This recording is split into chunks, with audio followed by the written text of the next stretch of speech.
Na podlagi zakona o interventnih ukrepih za pomoč gospodarstvu in turizmu pri omilitvi posledic epidemije COVID-19, ki velja od 14. julija 2021, je državni zbor uzakonil nov ukrep pomoči podjetjem.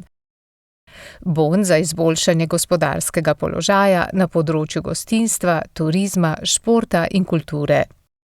Bon lahko izkoristite v gostinskih in nastanitvenih dejavnostih, potovalnih agencijah, muzejih, fitnesih, kinematografih, zabaviščnih parkih, za najem vodnih plovil in športne opreme, v specializiranih prodajalnah s knjigami, tudi za nakup šolskih knjig.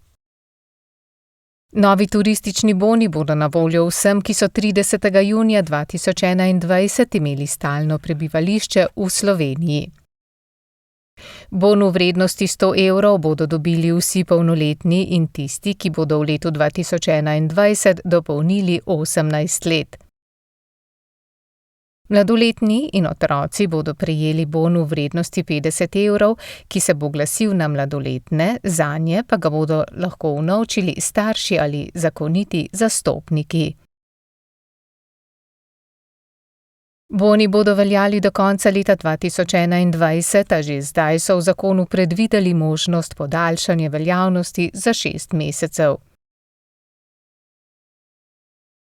Glavna dejavnost Zveze društev gluhih in naglušnih je dejavnost invalidskih organizacij, iz česar izhaja, da v nastanitvenih enotah ZDGNS ni mogoče koristiti novih bonov 2021. Do konca leta je še vedno možno koristiti turistične bone preteklega leta.